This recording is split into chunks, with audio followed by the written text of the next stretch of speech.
Wanderson Martins, né, de acordo com o nosso tema, de acordo com o propósito do dia de hoje, que é um culto de ensino. Então, um culto na qual nós vemos já sabendo, desde cá a gente já sai sabendo que temos que aprender, que vamos aprender mais a palavra de Deus. Então, hoje é culto de ensino da palavra, já foi mencionado. Pode pular só para mim, por favor. Que temos como título a nossa revista, já sabido de todos, O Deus do Livro e o Livro de Deus. A lição de hoje é a lição de número 25, né? Então isso nos quer dizer que já estudamos aí 24 lições, aleluia. Desde o início do ano até aqui foram 24 lições poderosíssimas. Quantos aqui foram edificados por essas 24 lições?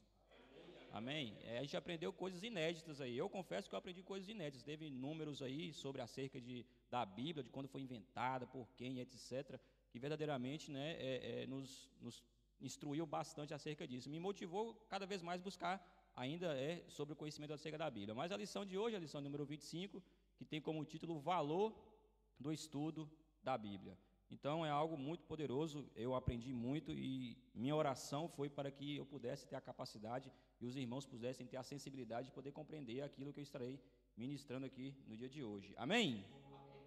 Então, de acordo, só pelo título, né, quando fala assim, o valor do estudo da Bíblia, já me chamou bastante atenção acerca disso, porque é sabido que teve um preço, teve um valor a ser pago por homens que foram usados por Deus, para que hoje eu e você tivéssemos a Bíblia em mãos. A gente sabe que, né, há mais de 2000 anos aí a Bíblia tem sido aí feita aí, propagada através, desde que começou pelo nosso Senhor Jesus Cristo aí verdadeiramente, e isso foi algo que ao longo de todos os séculos, os anos aí antecedentes, né, homens se deram seus patrimônios, até mesmo entregaram sua própria vida para que a Bíblia ela perpetuasse, ela estivesse. Então isso é um certo valor, isso é um certo preço que foi pago para que hoje você tivesse a oportunidade de estudar. A gente entende também que a sociedade nos dias de hoje, elas criaram um valor para você poder estudar a Bíblia. Existe, por exemplo, uma faculdade, existe a teologia, o curso de teologia. Existe um valor monetário, né, que você paga para poder aprender acerca disso. E isso é estipulado pela sociedade. E é algo que não tem um erro sobre isso, porque a gente vai ter um gasto acerca de poder propagar, de poder ensinar, né, e ter pessoas capacitadas para poder instruir. Então existe um valor acerca do estudo da Bíblia. Mas a lição não vem falar sobre essas duas características que eu citei aqui. Ela vem falar sobre uma coisa bem mais profunda. Ela vem falar sobre uma coisa bem mais relevante, que é o estudo da palavra de Deus, da Bíblia Sagrada. E isso a gente tem que entender, a gente já vem entendendo que a Bíblia Sagrada ela contém palavras de vida eterna. Então nós não estamos aprendendo nada perecível, nada que você vai aprender hoje e amanhã já vai modificar. Não, o que você está aprendendo aqui é eterno. Você vai levar para todo o sempre. Aleluia. Isso é como o Senhor Jesus certa feita falou, né, que o reino dos céus, e eu aplico isso para a Bíblia, é semelhante como um tesouro, né, que a gente encontra. Então é algo muito precioso, igreja. Nós verdadeiramente não temos noção, né, muitas das vezes, do que é estar diante da palavra de Deus. São palavras de vida eterna. Ela tem um poder capaz de transformar vidas, e ela muda vidas. Talvez ela mudou a sua vida, aleluia. Talvez ela possa mudar a vida daquela pessoa que você acha que não tem mais jeito, mas a palavra de Deus ela tem poder para transformar essas coisas, e dinheiro nenhum, nada paga isso. Então esse valor verdadeiramente, já vou até dar um spoiler, é impagável, né? É incalculável este valor de estudar a palavra de Deus. Aleluias. A nossa leitura bíblica em classe já foi lida aqui outrora, e se encontra em Salmos 119, verso 11 e até o verso 19, não se faz necessário também para a gente poder ganhar tempo. Nosso textuário se encontra em Salmos também 119, o verso 97, que diz assim: ó, quanto amo a tua lei, é a minha meditação em todo o dia. Quantos aqui amam a lei do Senhor, a palavra do Senhor? Então ali ele fala o seguinte: é a minha meditação todo dia. Então se você verdadeiramente ama a palavra do Senhor, né, o princípio para quem ama a palavra do Senhor, já que ama a lei, é meditar nela todos os dias. Só que algo interessante é que ele usa a palavra meditação, né? E talvez você pense que ler somente é suficiente, mas meditar e ler é diferente. Inclusive a palavra ler, referente à Bíblia, não é bíblico isso. Ler não é bíblico. O correto é meditação. E meditação existe uma aplicação para isso, certa feita eu vi, que é semelhante a aquilo que os animais, o boi e a vaca fazem, ele rumina. Ou seja, ele engole e depois ele joga para fora. Por quê? Porque ele quer absorver mais nutrientes. Então a palavra de Deus é mais ou menos isso. Você vai engolir a palavra de Deus, mas você também vai, depois de botar ela para fora, para poder tirar o máximo de nutrientes que a palavra de Deus tem. Então você vai ler ela hoje, você vai ler ela amanhã, você vai ler ela depois, e vai tirar muitos nutrientes. Só que existe uma diferença, porque esses alimentos que os animais comem, outra hora acaba, né? Mas a palavra de Deus não. Ela é infinita em nutrição. Aleluia. Então você se deleite, né, neste maná, neste pão que desceu do céu, que é a palavra de nosso Senhor, né, Deus. Verdade prática nos diz o seguinte: estudar a Bíblia não é apenas lê-la, é aproveitar suas lições preciosas para o crescimento espiritual, extraindo alimento para a alma. Glória a Deus, igreja. Vou repetir porque isso é de extrema importância, né, para o nosso entendimento. Então, estudar a Bíblia, como eu mencionei anteriormente, não é apenas ler, né, é aproveitar suas lições preciosas, né, é poder extrair o máximo possível, porque isso nos acarretará em um crescimento espiritual e também alimentando a nossa alma. Graças a Deus, aleluias.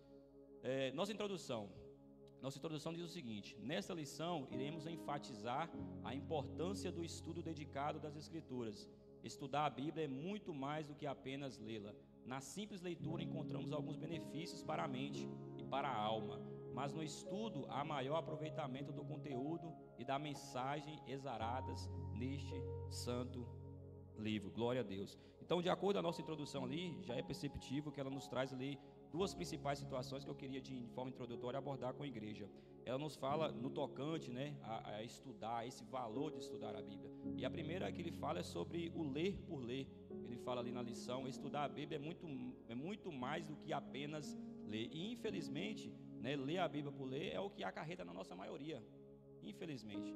Inclusive, eu acredito que dos motivos do nosso pastor ter dedicado o ano da palavra é porque se faz necessário a gente meditar, buscar, ler mais a palavra de Deus. Porque do contrário, se o povo, né, exercesse mais ou estudar a palavra de Deus, eu acho que nem era necessário isso. Mas eu entendo que isso foi ministrado pelo Espírito Santo do nosso pastor, porque é algo que se faz necessário em todas as igrejas. Infelizmente, as pessoas que buscam estudar, e ao decorrer da lição nós entenderemos que isso sim é uma minoria, infelizmente, se faz necessário cada vez mais investir no incentivo às pessoas buscarem mais da palavra de Deus. E a segunda característica que ela fala sobre os que leem com diferente, então, né, dessas pessoas que leem, a minoria que lê por ler, é os que leem com intenção, é os que leem com um propósito, porque eles entendem que ali tem um tesouro, ali tem algo precioso, e em um dado momento eles entendem que aquilo tem uma relevância para a vida dele, para o ministério, para a sociedade, para o mundo, para o seu próximo, né, e para se aproximar das coisas do Senhor. E isso é a minoria, melhor dizendo. Então a revista diz o seguinte: na simples leitura encontramos alguns benefícios para a mente e para a alma, mas no estudo há maior aproveitamento do conteúdo e da mensagem exarada neste santo livro. Então, como a lição também ela enfatiza nesse trecho que eu li, existe uma diferença entre ler e estudar a Bíblia. Aleluias. Existe essa diferença entre ler e estudar, porque muitas pessoas pensam que somente a leitura, né, é suficiente para estudar, e ela faz parte do processo, né? Então eu definiria que o ler é uma das possibilidades de estudo. Imaginemos que o estudo seja uma árvore, e então o ler é um galho dela. Então existem outros galhos, existem outras possibilidades. Então ler é somente uma possibilidade de você estudar. Existem outros métodos para isso, né? Inclusive, eu estive vendo um podcast, ou ouvindo, melhor dizendo, um podcast recentemente, e era de um missionário que trabalhou muito tempo no Senegal, e ele é diagnosticado com TDAH, né? E aí nesse TDAH ele é muito forte na dislexia, e acarreta na falta de atenção. Então ele perde o foco facilmente. E aí ele dando um testemunho sobre como é que a pessoa perguntou: então como é que é no tocante à palavra de Deus, já que, né, tem que ler para aprender ali, estudar. E ele disse que desenvolveu um método que talvez não funcione para todas as pessoas que têm a mesma doença dele, né? Mas para ele funcionou bem. Ele falava que todas as noites, né, ou todos os dias, ele pede a esposa dele para estar lendo a palavra para ele, e aí eles comentam sobre aquilo. Então foi um método que ele achou, não é ele quem lê para ele é a esposa, e eles comentam sobre aquilo. Foi um jeito que ele achou. Então, se a gente aplicasse somente a leitura como um método principal para aprender a palavra de Deus, no caso dele não daria certo. Ele está lendo e rapidamente ele perde o foco, perde a atenção. Então, ler não é, né, a principal função, não é a principal maneira de estudar a palavra de Deus. É uma das possibilidades de estudo que existe acerca disso, né? Mas então nós aprendemos basicamente aqui que ler não é, né, propriamente, né, temos que estudar a palavra de Deus. Então, o que é estudar? Tem muitas definições para estudar, mas teve uma que para mim fez muito sentido e eu acredito que vai fazer para a igreja. Estudar para mim é a mesma coisa que investigar. Então eu quero que a igreja repita para isso ficar gravado em vocês. Repitam comigo: estudar é definido como uma investigação. Só mais uma vez para vocês decorarem mesmo. Amém. No decorrer de toda a lição nós iremos ver acerca disso, né? De forma introdutória eu só estou colocando isso. Então, já que ler é uma das possibilidades de estudar, então estudar, que é o proposto pela a lição de hoje, o valor do estudo da palavra de Deus, então é uma investigação. É uma investigação acerca da palavra de Deus. E aí no decorrer aí você vai meditando, pensando, o que é uma investigação?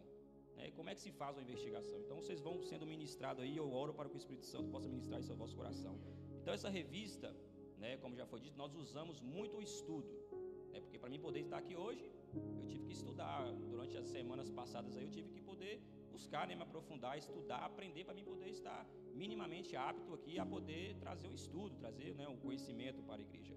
E isso existe o nome disso é teologia, né? Os irmãos já ouviram falar sobre teologia? Amém, glória a Deus. O irmão sabe o que significa teologia? Bem, teologia, né, vamos dividir ela em duas partes para ficar bem fácil. Teó significa Deus, né, e logia significa ciência. Então, se a gente puder resumir, né, o estudo acerca de Deus. Teologia basicamente é isso, né? E dentro dessa teologia, que é um curso que muitas pessoas, na verdade, todos deveriam, né, que amam, que gostam da palavra, deveriam fazer. Mas dentro dessa teologia existem então ferramentas, existem então métodos, né?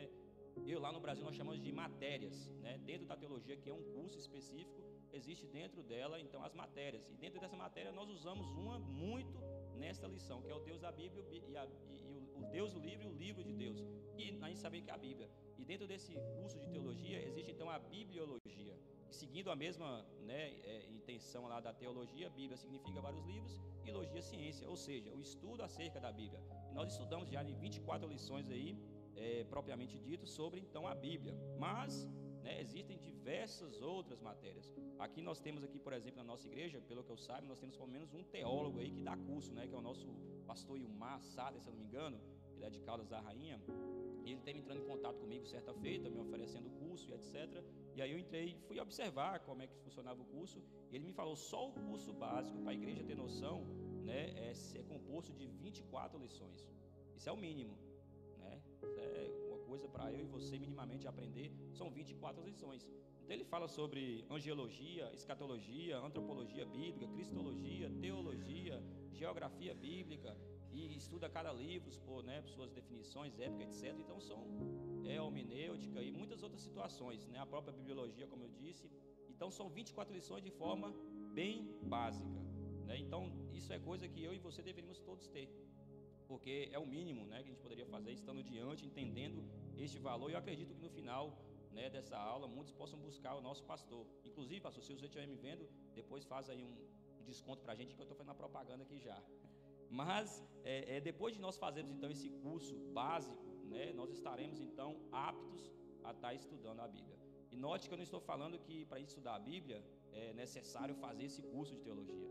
Mas vocês tendo esse curso, por exemplo, da teologia básico, você estará apto. Porque é possível sim estudar a Bíblia. Eu particularmente não tenho esse curso de forma profissional. Eu já cheguei a fazer mais uma coisa mais particular que eu busquei na internet. Mas de forma profissional, assim, com responsabilidade, eu não tenho esse curso. Mas eu tenho aprendido da palavra de Deus, porque eu desenvolvi e já quebrei muito minha cabeça. Já errei muitas situações, já tive, né, várias situações, né, complicadas no tocante à palavra de Deus, porque a gente tem que entender que ao longo dos anos, os homens estudiosos que dedicaram tempo, né, de qualidade diante da palavra de Deus, eles desenvolveram essas matérias, por exemplo, que facilita a minha vida quando eu estou lendo a palavra de Deus. E vai poder fazer com que eu pule algumas situações que, né, eu traga um melhor entendimento para mim quando eu estudo, quando eu me dedico a aprender, por exemplo, o curso de teologia básico. E eu falo isso porque recentemente eu ouvi uma frase, eu quero compartilhar com a igreja, que diz o seguinte: se você acha o preço da educação caro, experimente o preço da ignorância. Então, por que eu falo isso? Porque muitas das vezes a gente olha para um curso de teologia, por tempo ou por valor que, né, eles cobram por isso, a gente acha isso caro. Mas, né, verdadeiramente o caro mesmo é o preço da ignorância. E aqui nós estamos falando de coisas eternas. Ou é vida eterna, ou então é morte eterna. Então, verdadeiramente, para mim vale muito a pena a gente investir nisso. É algo que eu recomendo, porque é algo básico, é algo mínimo, aleluia, para a gente aprender mais acerca da palavra de Deus. Glória a Deus, igreja. Tópico número 1 tem o título O que é ler a Bíblia. Ele é composto de 2 subtópicos: leitura comum e leitura persistente. Leitura comum, eu quero convidar a igreja a estar me auxiliando no 1, 2, 3.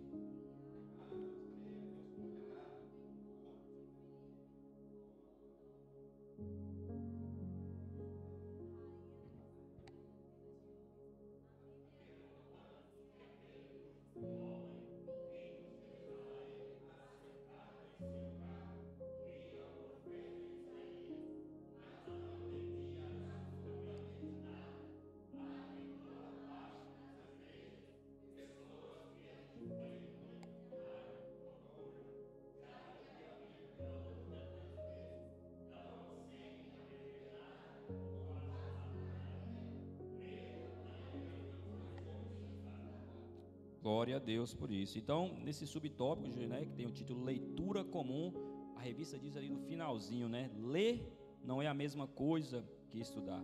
E nós já aprendemos aqui de forma introdutória o que é ler, né? Eu disse que ler é uma das possibilidades de estudar. Nós aprendemos também aqui, eu defini o que é estudar também. Estudar é uma investigação, é um ato de investigar, é uma das possibilidades que eu definiria o verbo estudar, a ação de estudar. E esse subtópico, então, quando lemos ali, a gente entende que ele vem combater, ele vem corrigir, ele vem exortar a gente sobre a famosa leitura comum, que é algo muito também comum para a gente, aleluias. E o Espírito Santo ministrou no meu coração que nós temos que entender que algo de muita importância requer de mim e de você também ações, atitudes importantes. Então eu vou repetir, né? Nós temos que entender que coisas importantes requer da gente ações também importantes. Eu quero fazer uma pergunta: quantos aqui acham que a Bíblia, que a palavra sagrada de Deus é importante? Amém? Então vocês concordam que a palavra de Deus é importante. Então ela requer, de acordo com o que eu citei aqui anteriormente, ela requer da gente ações importantes. Nós temos que ter atitudes perante elas também de importância. Então, como nós vamos nos colocar diante da palavra de Deus, né, as palavras, como eu mencionei, de vidas eternas, de tesouro, de privilégio, como se fosse algo comum, algo normal. E muitas das vezes a gente tem feito isso, igreja. A gente lê a Bíblia apressadamente, a gente lê a Bíblia de forma comum, a gente, né, não presta atenção, não lê de forma comum, como se fosse talvez uma receita de bolo, como se fosse uma revista, como se fosse algo normal. E eu não estou aqui, obviamente, para apontar o dedo, não, essa não é minha responsabilidade, nunca será, mas eu estou aqui para falar aquilo que o Espírito Santo tem ministrado. E você, examine a si mesmo, e você mesmo, né, pense e reflita, né, como você tem feito sua leitura. Será que você tem dedicado tempo de qualidade ali diante da palavra de Deus? Tem entendido a importância, aquele tesouro, aquelas palavras de vida eterna que está diante de ti ali? Aleluias. Então a revista diz o seguinte: há em toda parte nas igrejas pessoas que, a despeito de afirmarem com orgulho, já li a Bíblia toda tantas vezes, não conseguem aprender nada ou quase nada dela, porque faz uma leitura comum possivelmente. A pessoa se coloca diante da palavra de Deus e ela quer só cumprir metas, né? Não, esse ano, se Deus quiser, eu quero ler a Bíblia 2 vezes no ano. E talvez porventura ela leia até mais, até 3 vezes. Mas e o que ela retirou disso no final das contas? Ela foi transformada, foi modificada, ou ela só adquiriu, né, informação? Aquilo mudou a vida dela, aquilo edificou a vida dela, aquilo transformou a vida dela, né? Então que o Espírito Santo possa trazer isso sobre a sua vida e você possa se refletir e pensar e meditar dentro de si mesmo qual tem sido sua atitude diante disso, né? Então essa lição ela vem nos falar de um acontecimento, né, sobre a leitura comum narrada nas Escrituras, né? A partir de Atos 8 a gente entende ali que depois da morte de Estevão, a igreja então ela começa uma perseguição forte. Filipe, discípulos, apóstolos, ele então vai para Samaria, prega ali fortemente, pessoas se rendem diante do Senhor ali, da pregação de Filipe. João e Pedro vêm e ali batizam, liberam o Espírito Santo sobre a vida daquelas pessoas. O Senhor, a palavra de Deus nos diz que o Senhor pega Filipe e leva então a caminho desse encontro com o eunuco, citado aí no texto. E aí Filipe então se aproxima da carroça, né, da carruagem daquele homem e pergunta se ele entende, né, o que ele está lendo. E ele fala: como eu poderia entender se não tem quem me explique? Então talvez esse eunuco era uma das pessoas que tem a leitura comum, não se aprofundam, não entende, ele até busca, mas de forma limitada ali, só na leitura comum, não vai em busca de outros métodos, porque como eu disse, já mencionei, ler é uma das possibilidades, Existem outras possibilidades de você compreender as Escrituras Sagradas. Isso é de extrema importância para a gente. E aí o texto de Atos, capítulo 8, verso 34 e 35 diz o seguinte: o eunuco perguntou a Filipe: diga-me, por favor, de quem o profeta está falando, de si próprio ou de outro? Então Filipe, começando com aquela passagem da Escritura, anuncia-lhe as boas novas de Jesus. O interessante é porque ele faz essa pergunta para Filipe, né? E Filipe começando com aquela passagem, ele começa, e eu acredito que a Bíblia não narra toda a conversa, o diálogo, mas a gente sabe que ao ponto daquele pequeno discipulado ali, Filipe já consegue então introduzir o batismo na vida daquele homem ali, e ele, né, vai ali cumprido toda a missão ali que Filipe cumpriu sobre a vida dele. Mas o interessante é que Filipe foi exposto a um texto qualquer ali. Filipe não sabia qual era o texto que ele ia ser exposto ali diante daquele homem, mas Filipe estava preparado e capacitado para poder instruir, seja qual for o texto. Agora a minha pergunta é: será que você está capacitado, instruído para ser, né, interrogado, para ser colocado diante de qualquer texto da Bíblia? Qualquer texto da Bíblia que colocar diante de você, você tem uma explicação para isso. Então esse é um dos valores de estudar a Bíblia, porque a gente não sabe o dia que você vai estar de frente de... A gente sabe que aqui em Portugal, se eu não me engano, acho que 7% da população, se eu não me engano, acho que é de Testemunhas de Jeová, e eles leem a Bíblia lá deles, eles têm um conhecimento. Se você for exposto a um dessas pessoas, será que você tem capacidade teológica de poder, né, falar do Evangelho e combater as heresias e os conhecimentos deles? Teve algo que eu ouvi certa feita que ministrou, acho que faz sentido para a igreja, e algo até um pouco pesado, mas tem um ser que conhece muito bem a Bíblia, e conhece muito mais do que a mim e do que a você talvez, que é Satanás, igreja.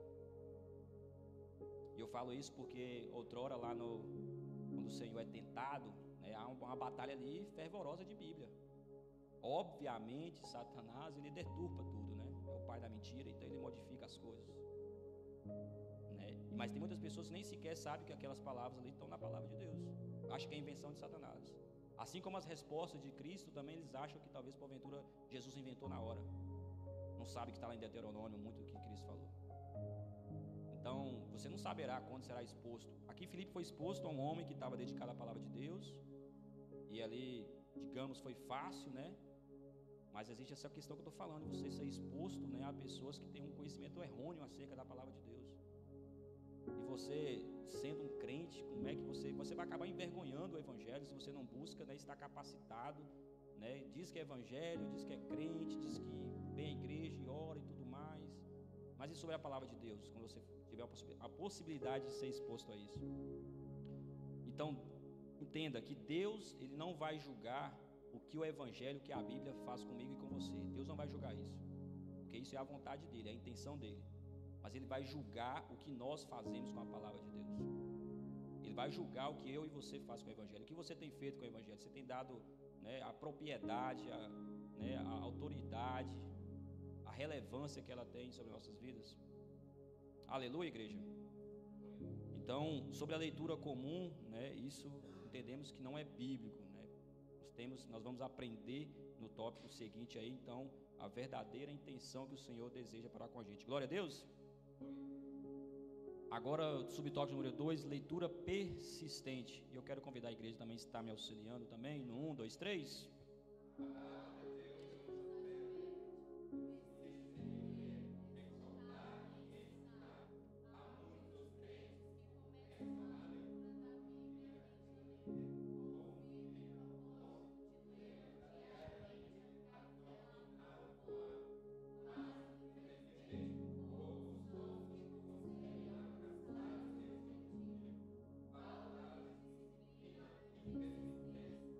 Graças a Deus. Então, subtópico de número 2, leitura persistente, né? No subtópico anterior, nós vemos sobre a leitura comum, aprendemos acerca um pouco disso, e agora nós temos então o subtópico leitura persistente, que podemos dizer que é o oposto, né? Principalmente quando aprendemos melhor sobre isso. E se eu perguntar para a igreja, por exemplo, leitura persistente para você, e se eu falar assim, gente, persista em ler a Bíblia, e se eu falar, leia a Bíblia todo dia, para vocês, parece igual? Amém, igreja? Fala, igreja, leia a Bíblia todo dia. Ou então, igreja, persista em ler a Bíblia. Para vocês soa como igual? Amém? Então, acho que a maioria aí concorda que é algo semelhante. Mas nós temos que entender o que significa, então, persistir também. Porque talvez você confunda persistir com insistir. Amém? Isso será de extrema importância. A palavra insistir, ela significa o seguinte, uma boa definição, é fazer a mesma coisa sempre igual. Então, você insiste, quando você está insistindo em alguma coisa, você está fazendo sempre igual. Porém, persistir é fazer de forma diferente para conseguir o resultado. Então, deu para entender a igreja? Insistir, você faz a coisa sempre da mesma forma, sempre igual, você está insistindo do mesmo jeito, não muda nada. Agora, persistir, você busca outras formas, outro caminho ali, para poder conseguir o resultado final que você deseja, que você quer alcançar. E tem um texto que é dito ali, 1 Timóteo, capítulo 4, o verso 13, que diz o seguinte: Paulo escrevendo a Timóteo: persiste em ler, exortar e ensinar até que eu vá. Então ele fala aqui sobre essa questão do persistir, né? E essa tradução dessa palavra no grego, ela significa dedicar-se, aplicar-se, concentrar-se. Então são 3 verbos e cada um tem uma ação diferente. Então, se eu falar dedicar-se, você vai entender uma coisa. Se eu falar para você aplicar, você vai entender outra coisa. Se você falar para concentrar, você vai entender outra. Vai ter um tipo de ação diferente, né? Mas Paulo ensina isso a Timóteo, a dedicar, a aplicar, a concentrar. Ou seja, isso é para tirar um tempo não somente de quantidade, mas principalmente um tempo de qualidade. Porque é isso que acarreta muitos de nós, né? Vamos tirar um tempo de quantidade. Eu quero ler a Bíblia 2 horas por dia. E você realmente lê. E está errado? Não. Amém. Glória a Deus. Leia a sua Bíblia 2 horas por dia. Mas no final, o que isso acontece? O que tem de relevância para a sua vida? Você sai dali transformado, você sai dali entendimento daquelas 2 horas. Talvez você lê o livro de Mateus todo ali em 2 horas, leu de Gênesis ali em algumas horas, e você só obteve ali algumas informações. Mas talvez você dedique ali 15 minutos em somente um texto, um versículo, e você sai dali com o coração queimando. Sai dali com o coração, né? Meu Deus, que palavra forte. É um versículo. O Senhor é meu pastor e nada me faltará. E aí você fica no dia todo ali só meditando naquilo, pensando naquilo. Então, verdadeiramente, às vezes não é necessário um tempo somente de quantidade.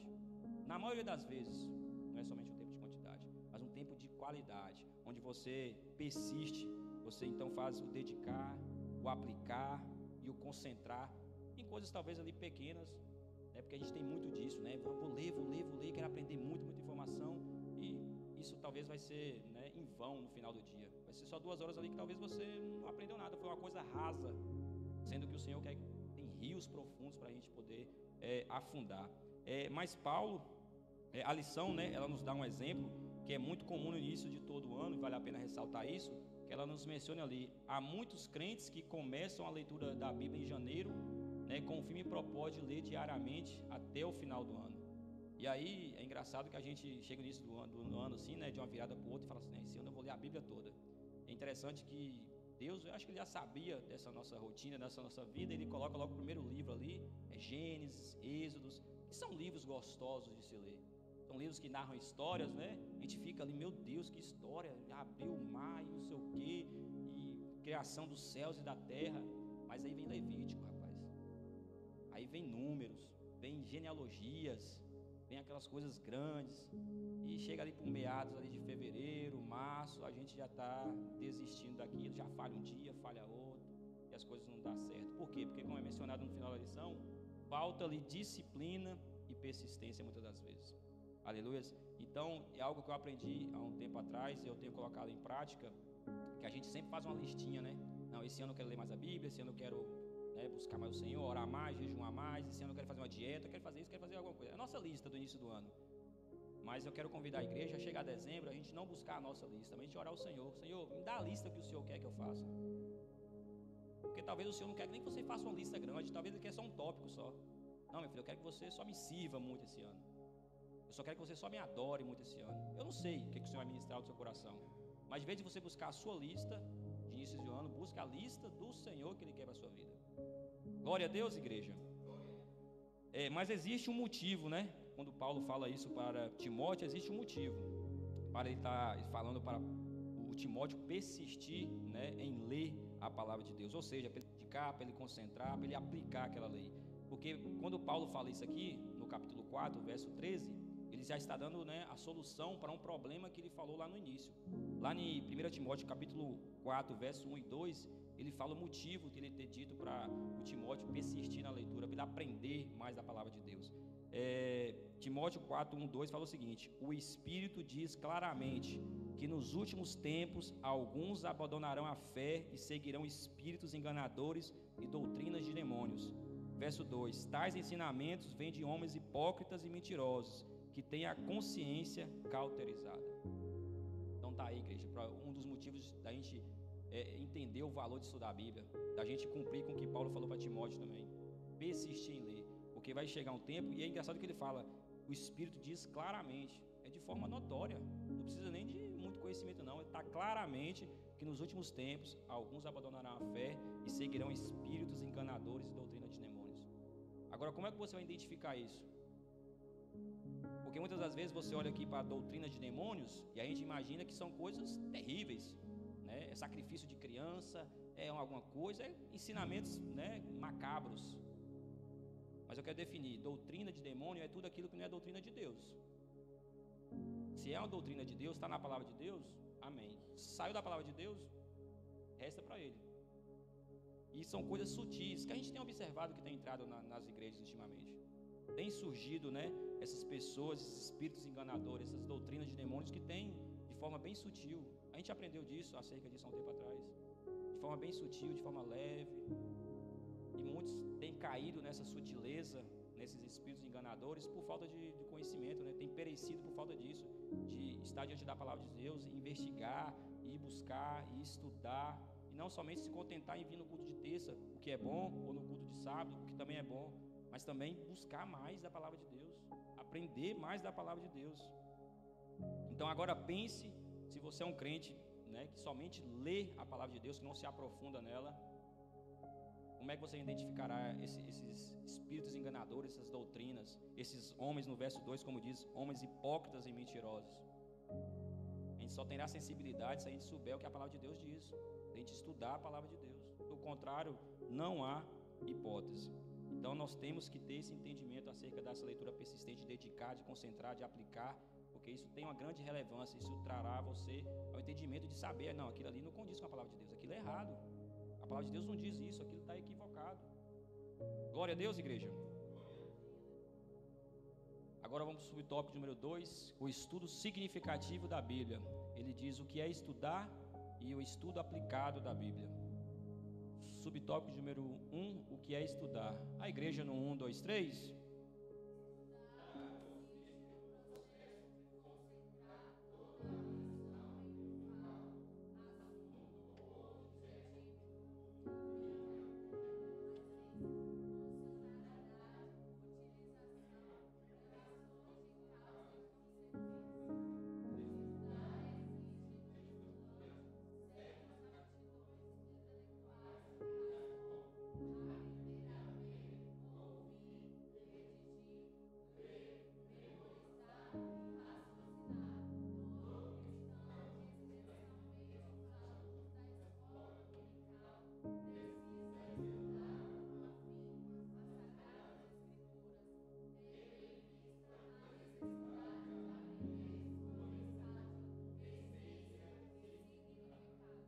Graças a Deus. Então, tem uma indagação aqui nesse subtópico, né? O que é estudar? Então, nós já falamos um pouco, nós temos falado já no decorrer da lição o que é estudar.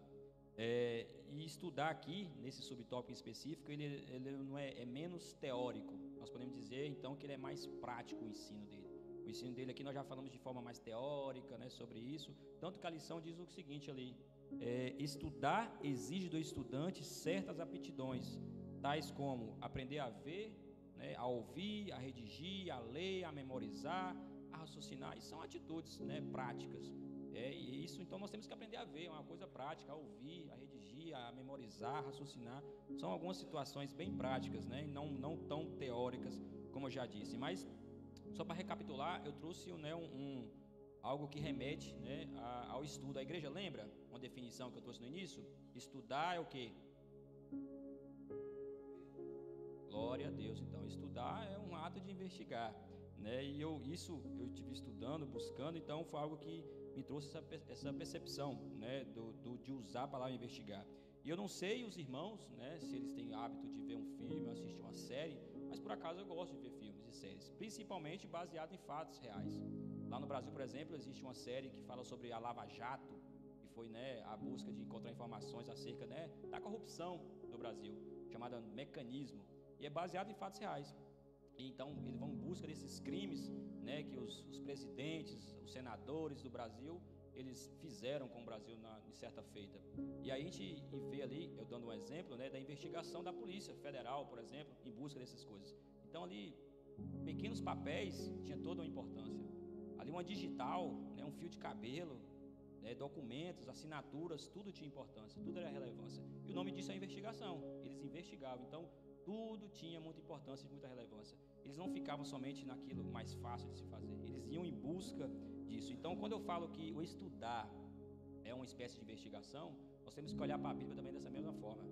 Nós temos que olhar para a Bíblia e não somente ler ela, mas buscar outros métodos, porque eles também buscam outros métodos. Eles vão a fundo de outras situações. Eles investigam, eles detalham. Porque a gente tem que entender, igreja, que toda a Escritura é divinamente inspirada, né? Então, uma vírgula, ela tem um motivo de estar ali. Um acento, uma palavra, ela tem um motivo. E a gente faz, como no tópico número 1, a leitura comum que a gente faz, a gente não se atém a esses detalhes. Mas às vezes um detalhe ali, ele explode, ele queima seu coração, ele te traz algo bem poderoso. Então, sobre a investigação, o ato de investigar a palavra de Deus é isso. Se vocês colocarem diante da palavra de Deus, falam assim: o que significa essa árvore aqui? O que significa esse amor aqui? O que significa essa palavra? É em busca disso, é investigar, é ver detalhes, é se capacitar. É por isso que a teologia existe.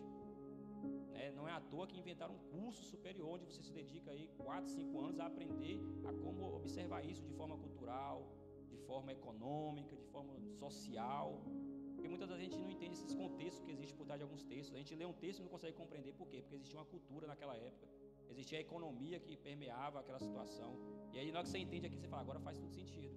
Por isso que aqui faz sentido com aquilo. Mas você teve que fazer uma investigação. Então não é somente ler, é investigar, é ir bem mais a fundo. Então nós temos que exercer, né, de forma prática isso que é mencionado na lição, né? Aprender a ver, a ouvir, a redigir, a ler, a memorizar, a raciocinar, mas não como uma forma comum, normal. Isso a gente já faz, mas entendendo que ali tem algo especial. A palavra de Deus, ela tem coisas especiais. Basta você investir tempo de qualidade ali e com certeza você será surpreendido pelaquilo que a palavra de Deus tem. Então, estudar proposto pela lição é bem mais profundo do que eu e você imaginamos. Tem a ver em olhar para as Escrituras e extrair o máximo dela. Recentemente, falando aqui de filme, eu estava assistindo uma série muito famosa, tem sido famosa agora, The Chosen, né? Quantos aqui já assistiram The Chosen aqui? Amém? Quantos aqui recomendam? Amém. Nossa pastora tem assistido, viu, igreja? Então, tem uma certa relevância aí, viu? Amém. Tem autoridade, pastor, para os irmãos assistir? Amém? Pois, e assistindo a série, ela é interessante porque ela explodiu minha mente. Quando eu assisto ela, eu tenho coisas ali que eu consegui somente contemplar diante da palavra de Deus quando eu assisti a série. Ela passa um sentido, ela passa algo, né, interessante. E aí, recentemente, agora eles vão inaugurar a 4ª temporada. E aí eu tive assistindo então um podcast falando dessa série. E aí o autor, ele falando sobre a série lá, explicando sobre elas, ele falou de todo o processo para poder criar essa série. Foi coisas minuciosas, a investigação que ele fez para poder passar e transmitir aquilo que ele transmitiu, né, teve que ter uma investigação muito a fundo, ou seja, teve que ter um estudo muito aplicado, né? E ela explodiu agora, mas essa série já tem um tempo que ela tem sido pensada, né, elaborada, estudada para poder chegar até a gente. E uma das ênfases que ela me dá, e que talvez isso tenha acontecido no nosso meio, talvez seja sugestivo a você, é porque a gente é acostumado a ver filmes, séries, né, principalmente no tocante a Jesus, que faz com que a gente adore a Jesus. E tudo bem adorar Jesus. Glória a Deus. Quantos aqui adoram a Jesus? Amém? Porque a gente vê somente a relevância de falando Jesus é Deus, Jesus é Deus, Jesus é Deus. Mas nós entendemos também que Jesus é 100% Deus, mas Jesus também é 100% homem. E muitas das séries não passam esse entendimento acerca da humanidade de Deus. E aí, isso, de certa forma, nos distancia, né, de nos querer parecer com Deus, com Jesus, porque a gente olha para Jesus e só enxerga Deus, Deus, Deus. E amém, glória a Deus por isso. Mas muitos de nós não conseguem enxergar Jesus também como homem. A gente não se espelha, não quer copiar ele. A gente fala, não, isso aí Jesus é incapaz de copiar. Mas não, o Senhor é capaz de nós chegarmos a parecer sim com ele também, nas atitudes que ele teve aqui. É possível também a gente amar o próximo, é possível a gente também então caminhar do lado do próximo, é possível a gente também obedecer a Deus e buscar, quando nós olhamos para Deus e vendo também a humanidade dele. Ele também esteve sujeito, igreja, a tudo aquilo que nós estamos sujeitos hoje. Mas se nós nos espelharmos ao nosso Senhor Jesus Cristo, verdadeiramente nós também olhar para a humanidade dele, e é isso que a série vem tentar retratar um pouco, a humanidade também do nosso Senhor.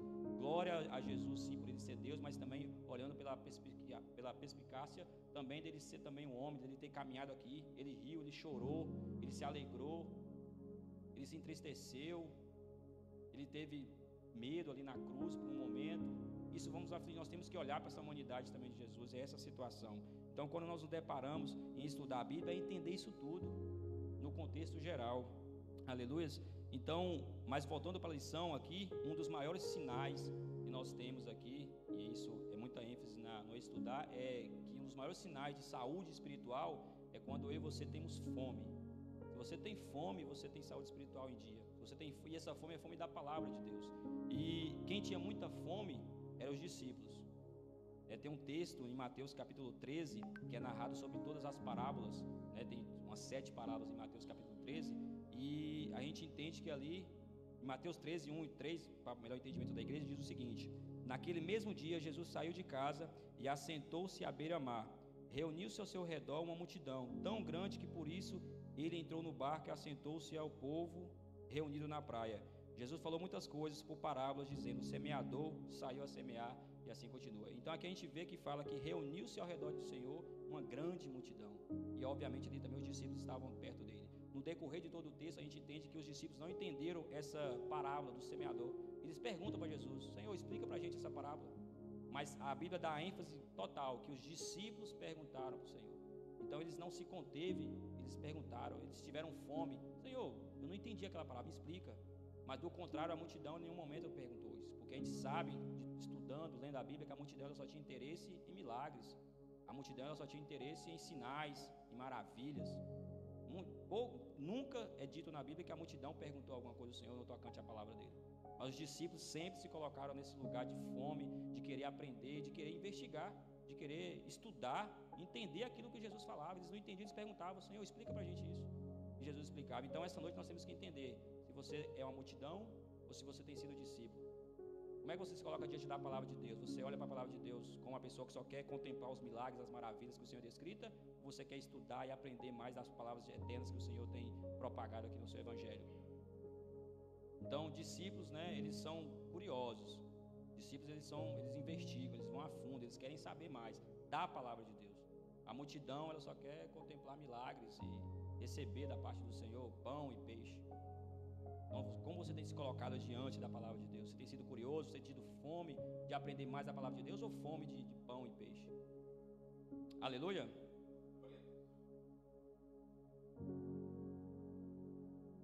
Glória a Deus.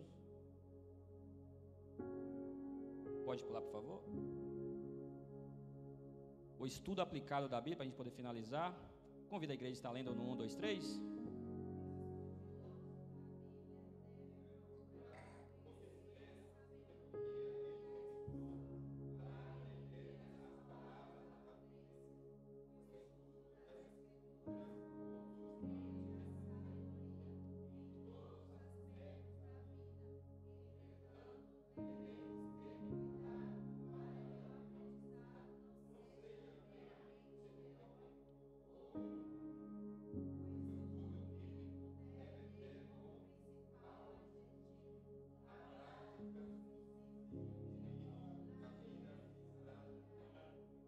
Graças a Deus. Então, subtópico número 2, para a gente poder finalizar, diz o estudo aplicado da Bíblia. Então, só pelo título a gente já entende, qual a ênfase que quer nos dar acerca desse subtópico. É a aplicação daquilo que você tem aprendido. Porque de nada será válido se você somente aprende e não pratica. Mas nós vimos um subtópico anterior sobre a parábola, por exemplo, do semeador, que foi a primeira parábola que o Senhor falou de Mateus capítulo 13. E ele fala então sobre, nós conhecemos, fala sobre 4 terras ali, à beira do caminho, a terra entre os espinhos, entre as pedras, e a terra boa. E a ênfase maior é sobre a terra boa, porque ela multiplicou. aquela semente que chegou naquela terra, ela foi multiplicada. Então isso foi praticado, porque entendemos, e o Senhor explicou isso, que eu e você somos a terra. A semente é a palavra dele. Então ela multiplicou. Então, o que você tem recebido em todos os cultos aqui, nos seus estudos em casa, o que você tem multiplicado da palavra de Deus? Ou você só tem sido um HD, só tem guardado informação? Você não tem multiplicado aquilo que o Senhor tem ministrado sobre a sua vida? Você não tem pregado para as pessoas, sua família, seus amigos? O que você tem contribuído, para o Evangelho? Porque é sobre isso, É sobre você receber, mas também depois. Você é um canal de bênção na vida das pessoas. Você recebe aqui, você tem que multiplicar essas coisas na vida das pessoas. Então, isso é um estudo prático. Você aprende, mas você repassa. Você aprende, mas também você repassa. Então, esse subtópico ele quer falar sobre um estudo, um aprendizado, um conhecimento que eu e você colocamos em prática. Mas a revista diz o seguinte: entretanto, devemos ter cuidado para que o aprendizado não seja meramente teórico ou mnemônico, O teórico a gente sabe que é só teoria, não é prática. O mnemônico é sobre decorativo.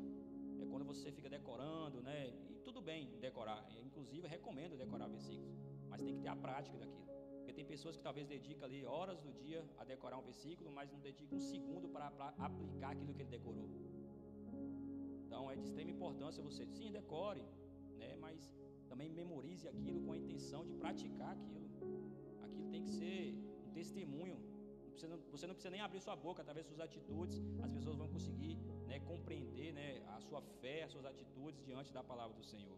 Então, em Mateus 5, Jesus fala sobre a lei. É um texto muito famoso, no Sermão do Monte, Mateus 5, capítulo 19, verso 20, ele diz o seguinte: todo aquele que desobedecer a um desses mandamentos, ou seja, a palavra de Deus, ainda que dos menores, e ensinar os outros a fazerem o mesmo, será chamado menor no reino dos céus. Mas todo aquele que praticar e ensinar estes mandamentos será chamado grande no reino dos céus. Verso 20: pois eu digo que se a justiça de vocês não for muito superior à dos fariseus e mestres da lei, de modo nenhum entrarão no reino dos céus. Então aqui Jesus, falando sobre a Bíblia, sobre a palavra de Deus, ele fala sobre dois tipos de pessoas: os menores no reino dos céus e os maiores no reino dos céus.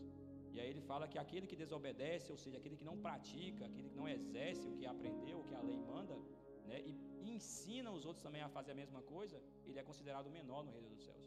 Mas em contrapartida, aquele que pratica e ensina, ele é considerado maior no reino dos céus.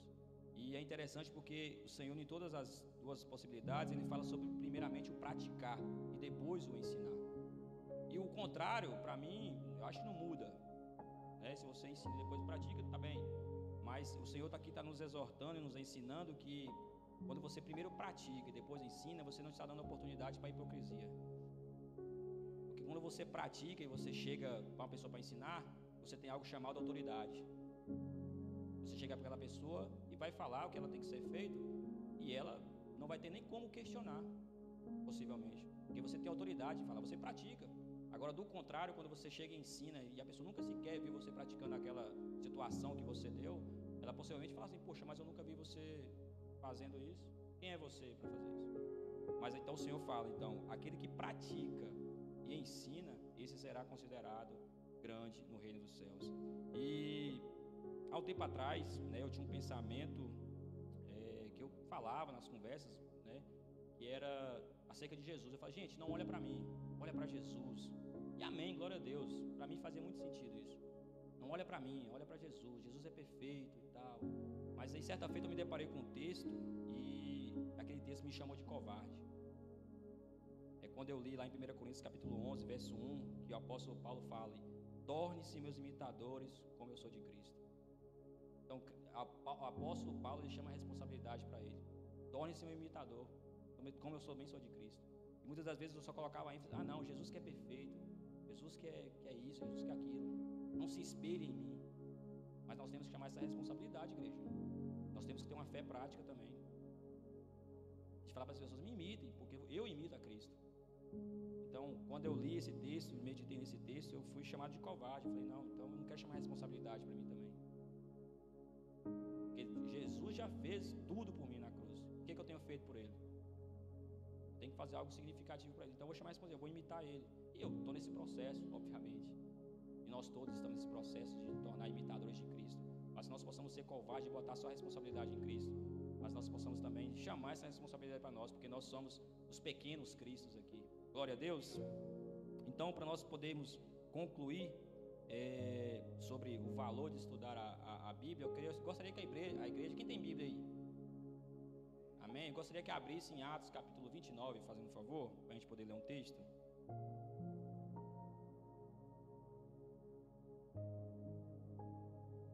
Atos capítulo 29, se vocês tiverem aí também a mídia.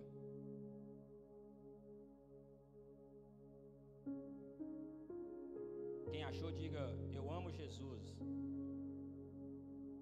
Quem achou, diga: eu amo Jesus. Quem não achou, diga: eu também amo. Vocês não acharam, igreja? Pois, realmente vocês não vão conseguir achar. E graças a Deus vocês não acharam. Resumidamente falando, para a gente poder finalizar, né? Um dos grandes valores de estudar a Bíblia é isso: é você não ser enganado. Ninguém conseguir te enganar. E talvez você fale assim: é uma coisa simples abrir a Bíblia em Atos. É uma coisa simples, mas é na simplicidade que as coisas chegam. É uma palavra, a gente viu, eu acho que o evangelista antes mudou um não ali e já mudou toda a frase. Então talvez tenha pessoas aí que tem uma Bíblia e acrescentado um capítulo a mais. E ele tem vivido aquilo, está naquele capítulo a mais, tem sido enganado. Amém?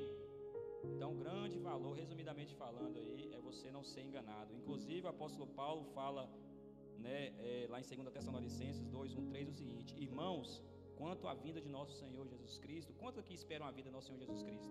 Amém.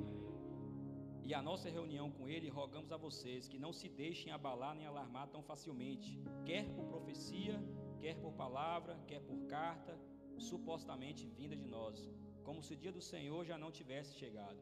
Aí no verso 3 ele fala: não deixe que ninguém os engane de modo algum. Então que nós possamos, né, olhar o verdadeiro valor da palavra de Deus. Aí você está se relacionando com Deus, obviamente, aprendendo de Deus, mas por hipótese alguma nós sermos enganados. E como eu disse no verso anterior, lá no tópico anterior, né, chegará o tempo, tem chegado o tempo onde essas doutrinas, esses ensinos, esses falsos mestres, esses falsos profetas vão incluir falsos ensinos para a gente. E como é que você vai rebater isso? Aprendendo, estudando, dando o devido valor para a palavra de Deus. E graças a Deus aqui, nós temos a escola bíblica, temos o culto de ensino, mas que você se aprofunde mais, dedique mais tempo, e tenho certeza que o Espírito Santo falará muito fortemente aos nossos corações.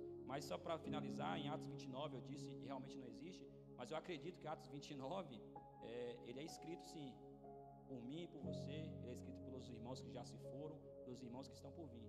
Porque nós estamos seguindo a doutrina que eles deixaram outrora para a gente. Então, nós estamos escrevendo, nós temos essa responsabilidade de escrever aquilo que o Senhor, né, deixou, e nós iremos, né, prosseguir. Amém, igreja? Então, quero agradecer a minha oportunidade. Pula a lição seguinte. Pode colocar no telão para a gente? Quero agradecer a minha oportunidade em nome de Jesus. Espero que essa lição possa ser edificante para a vossa vida, que você possa, né, refletir acerca da relevância, da importância de meditar na palavra de Deus. Eu quero agradecer a minha oportunidade e passar a palavra para quem de direito, nosso pastor João Paulo Moreira.